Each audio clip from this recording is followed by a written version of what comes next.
చెప్పనా ఏం చెప్పనా మా నాన్నకే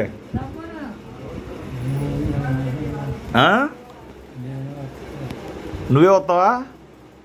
చెల్లి ఇదిగో నువ్వు కొల్లిపరొస్తే ఆయన గ్యారంటీ తీసుకొస్తా ఇద్దరు కలిపి చేను దగ్గర పోయి మొత్తం పసుపు దున్నుదురు కానీ దున్నుదురు కానీ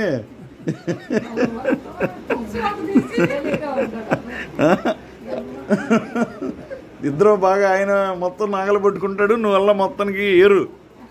ఏంది చెప్తా మరి ఏంది జనాలందరూ పడి ఊరు మొత్తం పడిపోతారు మీ ఇద్దరు ఆ పని చేస్తే ఆయన మహానుభావుడు సంవత్సరం నుంచి దిగట్లా ఇంటి నుంచి బయటకాక దిగడో అదేమంటే ఏదో చెబుతాడు మొత్తం ఎక్కడ రమ్మన్నా నీకేం తెలుసురా అది ఇది బాత్రూమ్ ప్రాబ్లం అది అంటాడు ఏంది ఏం చెప్పమంటావా నువ్వు వస్తున్నావా ఎప్పుడు పొద్దున్నే వస్తావా రేపు పొద్దున ఎల్లుండా కొద్దిగా నువ్వు తిండి తింటే తీసుకొస్తారు నువ్వు తిండి తినకపోతే ఎట్ట వస్తావు ఏడనా పక్కనే నువ్వు తిండి తిని మొత్తం తీసుకొద్దాం ఏముంది నువ్వు వచ్చే రోజు చేంజ్ వస్తాడా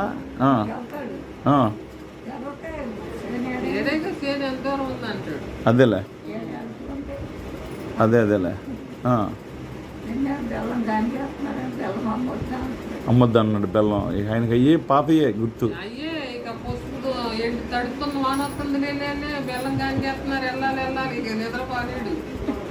మా నాన్న అంతే మా నాన్న హాస్పిటల్లో పెట్టినప్పుడు గిత్తల గురించి చెబుతుండేవాడు ఏంది గిత్తల గురించి చెబుతారని అనుకునేవాడిని మా పిల్లల్ని చూసి మొత్తానికి వీడు మన పిల్లలు కాదు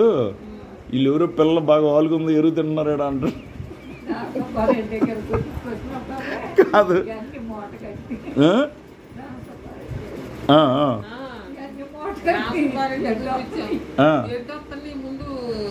ఇదిగో ఆ రామసుబ్బారెడ్డి దగ్గర పొరపాటును కూడా తీసుకెళ్ళబాకండి ఆ రామసుబ్బారెడ్డి దగ్గర పోతే పిచ్చళ్ళే అవుతారు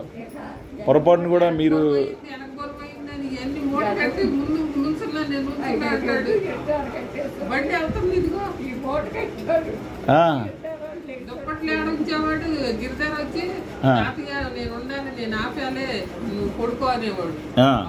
ఏది గిత్తలు ఆపేవని బాబు రామసుబ్బారెడ్డి దగ్గర తీసుకెళ్ళబాకండి ఏదన్నా ఉన్నా కానీ ఆయన ఇదిగో రెడ్డి గారు శంకర్ గారు ఒకసారి రండి ఈయనే ఆపించాడు మందులు లేకపోతేనా మొత్తానికి ఏం చెప్పరా మీ కూర్చో ఒక నిమిషం కూర్చో రామసుబ్బారెడ్డి గురించి ఒక్క నిమిషం చెప్పండి వాళ్ళకి ఈయన ఆపించాడు లేకపోతే బాబోయ్ మేము నాన్న గట్టి గరిసేవాళ్ళం మా నాన్న విషయంలో అవి వాడకూడదండి దానికి ఎడిట్ అయ్యి మామూలుగా ఉండదు